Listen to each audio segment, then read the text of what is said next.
Yuk. Oke, selamat siang semuanya. Kembali lagi di Intra Daily ya, seorang hari Rabu telah lahir ya beberapa emiten baru di Bursa Saham Indonesia yaitu CDI sama siapa Koin ya, yang hari Ada empat ini minggu ini. berempat ya, Hmm. ditutup arah semua ya. Luar biasa ya, mudah-mudahan bisa kita kawal nanti. Walaupun saat ini kita belum bisa masuk kalau dilihat ya, karena antriannya sampai Gila, puluhan juta gitu ya, ratusan juta tuh. ratusan juta ya, Sedia ngeri banget ya. Trik baru atau memang apa namanya memang sangat menarik atau gimana kita nggak tahu gitu ya ke depannya seperti apa. Tapi memang kalau lihat antriannya itu luar biasa. Oke Mas, ini ya hari ini beberapa saham ada berita baru yang muncul nih dari Investor Daily. Saham kongsi Agung Sedayu dan Salim loncat nih Mas, saham SDI ya sama si Pani nih. Nah, kira-kira prospeknya gimana nih Om yang belum masuk? Oh, Apakah boleh masuk oke. sekarang atau gimana nih Om? Ya kita lihat ya. Jadi Pani ya sama si sebenarnya Pani ini. eh yuk langsung kita lihat ini ya, biar enak ya.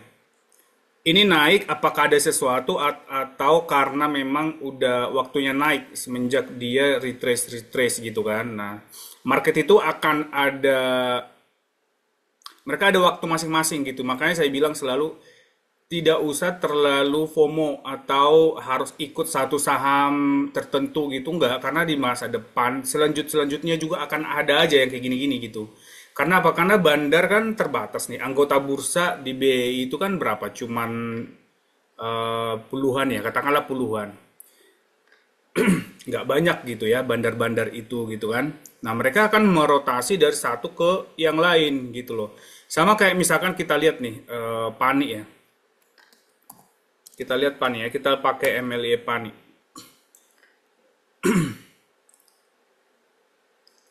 Kalau kita lihat Pani kan waktu dia terbang itu kan karena Pani 2, sorry Peak 2 sama Peak-Peak yang lain gitu ya. Sedangkan untuk implementasi atau di lapangan untuk jadi Peak 2 itu kan lama tuh. Namanya project ya, bisa tahunan, bisa bulanan, bahkan ya tahunan. Nah, makanya kita lihat dia berdasarkan sama monthly-nya dulu nih. Nah, kalau kita lihat nih, waktu kemarin kita mundur dulu ke awal 2025 ya, ketika dia kemarin waktu dia di 20 kan udah kita bilang keluar. Karena apa? Karena weekly-nya itu udah muncul panah kuning. Banyak juga teman-teman tuh yang nggak keluar. Ya udah kita bilang ya sebenarnya hold aja, tapi sabar agak lama karena mungkin sabar berbulan-bulan karena kita lihat monthly-nya gitu ya. Tapi kalau kita lihat pergerakan monthly-nya, lihat nih. Mereka tuh ke atas kan gitu ya. Bollinger Band-nya itu masih mengarah ke atas. Artinya masih bandar itu masih akan hold barang. Mereka tidak akan keluar semuanya gitu. Karena bandar itu juga akan rotasi ke satu saham lain. Nah, kita lihat nih. Kemarin ya ketika di sini ya di 10 ribuan nih, ketika dia udah bermain di atas di range Bollinger atas, kemudian kita lihat ada akumulasi dan momentumnya garis ML2-nya dia naik, walaupun naiknya tidak terlalu tajam ya. Kita lihat udah bisa AM. Boleh cek di itu deh di channel kita. Kita bilang oh, udah bisa nih AM nih gitu ya. Artinya kalau kita lihat seperti ini, artinya news tentang dulu waktu Pani itu diangkat itu masih on track karena kita lihat yang monthly-nya ini dia masih mempertahankan trennya gitu ya, kayak gini. Nah, tinggal kita lihat nih, nanti dia kembali lagi full akumulasi, artinya udah mau jalan lagi gitu ya. Nah, sebelum itu kita lihat dulu MLX-nya, kita weekly aja karena kita retail kan mau lihat navigasi dari atau fundamental marketnya seperti apa gitu ya. Nah, kita lihat pakai MLX PAN ini. Jadi time frame terbesarnya itu adalah di weekly. Nah, kalau kita lihat weekly-nya ini baru mulai lagi kalau kita bilang itu new cycle lagi nih. Dan dia udah mulai ngejedot Bollingernya. Dan di daily dia juga udah break 12.000 ya, udah ngejedot Bollingernya juga. Jadi ini udah menarik nih. Jadi besok-besok Pani ini dibanting atau kasih merah gitu ya, kita udah bisa masuk. Nah, area buy-nya itu adalah ya kita lihat dari ML2 hourly di 13.135 sampai ke ML2. Jadi range-nya agak tinggi. Kenapa? Karena pergerakannya agak kencang nih. Jadi ke 11.880. Jadi di range itu. Jadi selama dia ada di range itu kita bisa masuk. Nah, selalu kita bilang ke teman-teman tuh kalau masuk itu adalah ambil saham-saham yang eye trade-nya bagus seperti ini dan dia dikasih merah. Bahkan kalau dia dibanting lebih dari 5 atau 7% gitu langsung ambil gitu. Kalau saya tuh biasanya gitu. Kan saya kasih watchlist gitu kan. Nah, kalau misalkan saya lihat dia misalkan watchlist trade yang saham-saham yang bagus, misalkan ada 10, kemudian ada yang turun nih. Ada yang turun 7%, 10%, oh langsung saya HK itu. Langsung saya HK. Walaupun dia nggak langsung turun ke ML2-nya. Nah, ML2-nya kan ML2 daily-nya kan nanti dinamis tuh. Nah, nanti saya ikutin. Kalau sampai kena lagi, saya masuk lagi gitu. Jadi caranya gitu. Jadi itu pasti akan mantul lagi. Kita udah sering share ya, dari tahun 2020 kita udah share cara kita seperti ini tuh udah works terus gitu, apapun kondisi marketnya. Gitu ya, jadi caranya gitu. Coba kita lihat CBDK, satunya lagi. Nah, biasanya itu kan pola market itu dimanapun. Nggak cuman di Indonesia, tapi di luar juga. Kalau satu saham konglomerasi itu naik, yang lain itu akan ikut. Karena pelaku saham atau pelaku market itu akan berebutan. Kalau satu itu udah terlalu naik tinggi, misalkan kayak Pani, nanti yang lain tuh akan ngambil gitu. Kayak kita lihat hari ini kan saham-saham konglomerasi dari Pani Group itu ada ECI, ada JIHD, ada INPS, bahkan apa yang bank itu, INPC bahkan juga naik. Market itu seperti itu, cara mainnya itu seperti itu. Kalau market, karena market itu kan herd behavior ya, tingkah laku kawanan, ya kawanan gitu. Satu satu saham diambil, yang lain akan merebuti kawanan yang lain gitu ya. Nah, kalau kita lihat CBDK di sini ya, kalau kita lihat CBDK masih lebih bagus Pani nih daripada CBDK ya. Karena kenapa? Karena kondisi kita lihat kondisi fundamental marketnya. Kalau Pani tadi kan weekly, daily udah oke, dia bahkan ngejedot Bollingernya. Sedangkan CBDK belum, baru memulai. Nah, kita bisa ngikutin Pani dulu. CBDK jangan dulu, karena nanti mungkin ya ini prediksi kita. Mungkin nanti setelah Pani itu diangkat naik gitu kan, baru nanti bandarnya beralih lagi untuk angkat CBDK. Biasanya gitu. Tapi itu tergantung market lah. Makanya kita selalu lihat fundamental marketnya atau navigasinya seperti apa. Kita lihat dulu seperti ini gitu ya. Nah, jadi ada perbandingan-perbandingan juga. Misalkan nih teman-teman, grup Pani konglomerasinya itu pada naik semua. Gue mau ngambil yang mana? Nah, caranya itu adalah seperti itu. Kita lihat kondisi fundamental marketnya seperti ini, yang mana yang lebih bagus dari yang semuanya, antara Pani, CBDK, ECI, JHD, INPC, gitu-gitu ya. Nah, itu bisa bandingkan. Sama juga kayak misalkan saham-saham Prayogo. Banyak kan? Dan kita retail itu dananya sedikit. Masa beli sejuta atau cuma 5 juta 5 juta kan nggak mungkin. Kita main satu aja, tapi yang paling bagus kita pilih. Kita ambil satu atau dua gitu kan. Nah, kayak gitu caranya ya, itu tipsnya. Kalau untuk ngambil saham-saham yang model gini. Gitu. Nah, kalau kita lihat yang lain, konglomerasi yang lain, misalkan kita cek, misalkan ECI, misal kita tadi udah rekom langsung Pani sama ECI ya. Langsung agak telat, tapi ya tetap cuan gitu. Dan terkonfirmasi. Kalau dia turun ya kita ambil lagi gitu ya. Nah, lihat ECI. ECI juga lebih bagus ECI dibanding CBDK. Makanya kita rekom ECI gitu kan. Nah, dia langsung naik, dia ngejedot, dan weekly-nya juga weekly-nya baru mulai, tapi dia belum ML2-nya belum naik dan belum ngejedot Bollinger. Berarti kalau antara milih Pani dengan ECI ya Pani. Gitu. Nanti ketika Pani dibawa terus ke atas, kita boleh keluar dulu. Kalau dananya terbatas, kita masuk ke ECI. Atau nanti ketika ECI naik di atas, CBDK mulai bagus lagi seperti ini, kita masuk CBDK. Nah gitu, rebalancingnya seperti itu. Jadi cuannya itu akan diputar terus. Itu enaknya kita punya alat navigasi tools kayak gini nih. Jadi kita tahu mau kemana gitu ya. Oke, itu aja untuk ini. Kalau ada apa yang terjadi dengan saham Pani, ya masih sebelumnya lah, ini hanya technical rebound mungkin ya, tergantung bandarnya. Market itu kita bilang dinamis itu karena ya itu tergantung bandarnya. Bandarnya mau mau kapan ngangkat gitu kan. Kalau bandarnya yang nggak mau ngangkat, newsnya gimana pun tuh ya nggak naik juga gitu ya, karena nggak ada supirnya. Gimana mobil mau jalan gitu ya analoginya ya. Gitu Om Budi.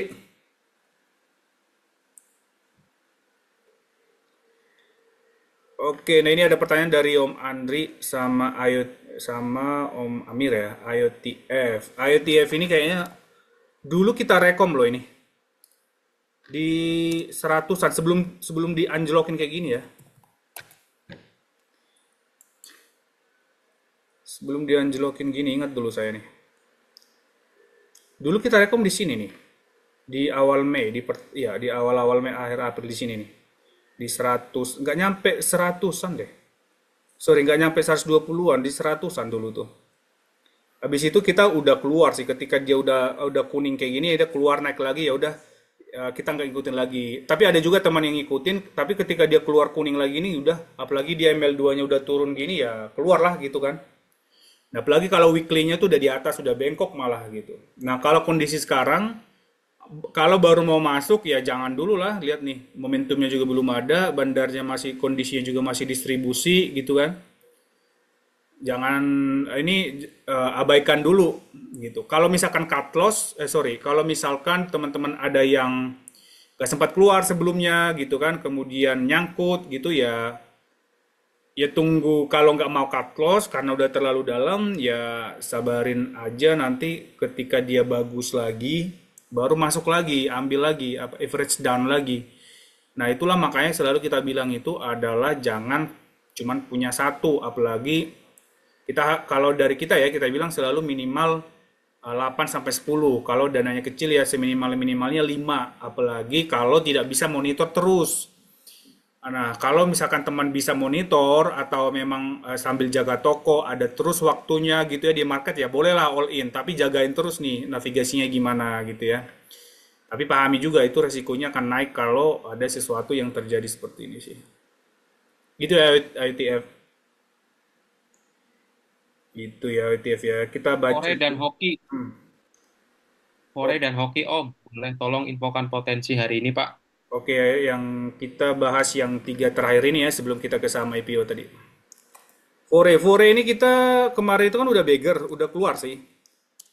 Tapi paling enggak sebenarnya gini, mau keluar langsung itu enggak, tapi kita biasanya keluar itu ketika ML2-nya itu kita ini ya, kita konsisten ya. Kalau ML2-nya itu sorry, ML2-nya bengkok, ya udah keluar gitu. Misalkan nih kita kemarin itu kita kan dari 400-an nih di sini kita ada di channel juga loh. Jadi apapun yang kita rekom itu adalah berbasis data dan kita selalu publikasikan di channel ya. Kita masuk di sini nih di 400 di ML2. Kita lihat weekly-nya akumulasi di ML2 itu ada akumulasi juga dan momentumnya naik, kena di ML2 gitu kita masuk. Nah, begitu dia bengkok nih. Bengkok ya kita keluar. Jadi nggak harus percis di 800 tapi memang udah keluar di 800 sama sebagian adalah di 700, 700 atau 750. Nah, ini kalau misalkan ini masih oke, masih oke. Kalau misalkan ada yang tanya tadi, ini mau masuk atau mau keluar? Kalau mau keluar, sebenarnya ini ya, apa namanya, udah telat keluarnya ya. Justru ini adalah dia mau masuk new cycle lagi nih, lihat nih. Daily-nya dia udah mau akumulasi lagi. Karena weekly juga dia masih akumulasi, tapi akumulasinya itu ada akumulasi markdown. Lihat nih, garis ML3-nya tuh merah. Nanti kalau garis ML3-nya ini udah hijau, kemudian di sini ada akumulasi lagi, ML2-nya dia naik lagi, udah itu HK dah. Dia akan new cycle lagi, lanjut lagi, mungkin ke 800 lagi atau 1000 lagi. Untuk saat ini ya, misalkan nih kemarin beli di 700 ya masih keep bareng lah, nggak apa-apa floating loss dulu. Nah bagi teman-teman baru mau masuk itu adalah tunggu nanti dia di ML2 dulu. Karena dia belum akumulasi hari ini juga masih ini masih sedikit banget gitu. Nunggu di ML2-nya ini di 500-an 78 lah gitu. Atau dia nanti sampai dia bisa bermain apa namanya di atas area Bollinger atasnya gitu. Cuman untuk saat ini kita lihat karena Bollingernya juga di daily masih menganga seperti ini ya. Dia kemungkinan ya sampai 800 dulu range-nya gitu ya di fore ya. Oke, kemudian hoki. Hoki, kita lihat ya hoki.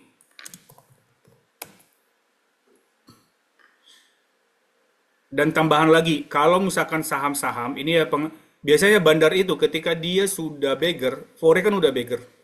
Ketika dia udah beggar, dia akan istirahat. Apakah dia mau lanjut new cycle lagi atau mereka ganti pemain, ganti supir, ganti bandar, gitu ya. Karena bandar itu aja, gitu ya. Nah, makanya ketika fore tadi langsung langsung turun tuh kan. Nah, kita lihat nih, karena dia juga masih markdown, kita monitor nih. Ini akan new cycle lagi atau dia satu terus di sini menjaga posisi barang mereka gitu. Itu ya tambahan untuk fore ya. Kalau untuk hoki, masih satu nih lihat nih. Bollingernya masih nyamping. Kemudian weekly juga seperti itu ya. Bollingernya juga nyamping. Belum belum menarik nih. Belum menarik hoki nih. Mending yang lain dulu deh tadi. Coba satu lagi ini ya, satu lagi WRG.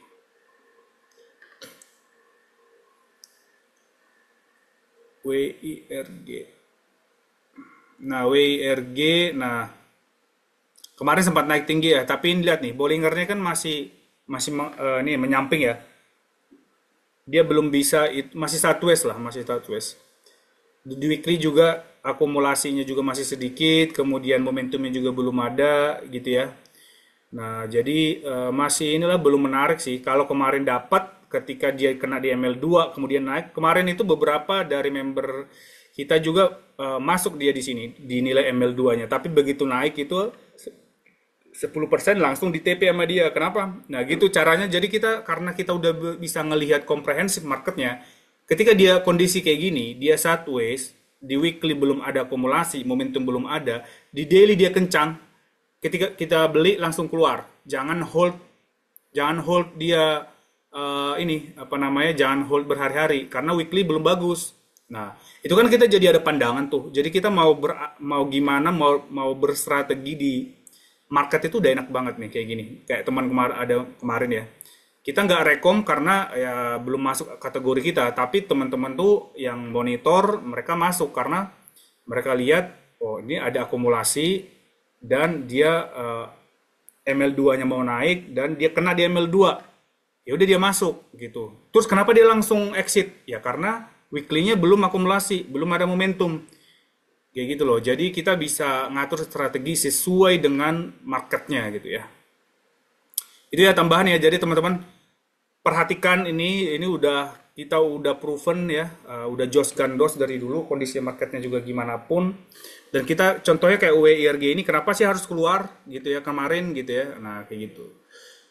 Nah, sekarang kita bahas ini ya, IPO ya. Saham IPO.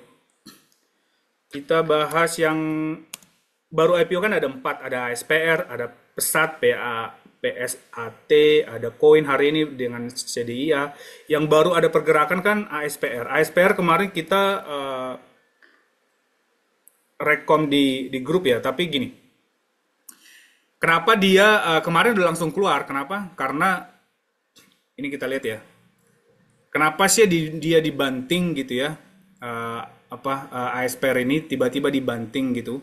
Ya karena dia baru IPO. Nah, saham-saham IPO itu kan masih saham-saham yang very volatile gitu ya. Dan data yang dikasih ke kita tuh masih sedikit. Nah, kayak kemarin itu yang data terbesar itu adalah kita baru di data 15 minutes sama hourly. Artinya kalau kita hanya masih megang data 15 menit sama hourly, kita nggak mau pegang barang itu lebih sampai berhari. Makanya kita nggak nginep. Karena kita nggak tahu besok mau ngapain. Kita belum punya data daily gitu loh. Nah, karena kita ngikutin data time frame 15 menit dan hourly, atau time frame 15 menit gitu ya, berarti per 15 menit akan kita ukur. Dan kita karena kita belum pegang data besarnya di daily, weekly, apalagi monthly, berarti kita nggak bisa pegang dia daily. Yang bisa kita pegang itu adalah hourly maksimal karena kita punya data di situ atau 15 minutes. Makanya sebelumnya kemarin itu ya udah langsung keluar aja dulu karena kita nggak berani megang harian. Kita belum bisa ngelihat pergerakannya harian gitu. Nah, itu contohnya ya. Apalagi saham-saham IPO kayak gini kan barang semua masih di bandar gitu. Dan belum ada data kita sebagai retail di market itu untuk gitu. Jadi intinya gitu. Kalau misalkan kita hanya pegang data 15 menit atau hourly, berarti maksimal kita di saham itu pegang barangnya itu adalah 15 menitan atau hourlyan. Jaman, ya 1 jam, 2 jam gitu. Gitu loh. Itu contohnya ya kalau apa namanya, ini bagian dari strategi kita di market juga, biar teman-teman tuh nggak nyangkut saham-saham IPO. Ya maksudnya kan kita kan nyari cuan ya. Ya cuan 1-2%, 3% itu ya oke lah gitu kan sambil kita belajar gitu ya. Nah, kalau misalkan tidak, jadi yang tadi kita kan selalu bilang ada 3 fundamental. Fundamental emiten, emang emiten ASPR kan kurang kurang bagus. Dibanding yang lain dia fundamental emitennya kurang bagus. Nggak bagusnya itu adalah ya bisa cek di ITRX GPT lah gitu kan atau di Google lah. Dia kan saham plastik kurang didukung sama kebijakan plastik ini kan sekarang gitu dan yang lain-lain juga. Kemudian fundamental marketnya kita hanya bisa ngelihat marketnya itu adalah yang tadi saya jelasin 15 menitan sama 1 jaman doang. Berarti kita nggak bisa pegang nih lebih dari itu gitu ya.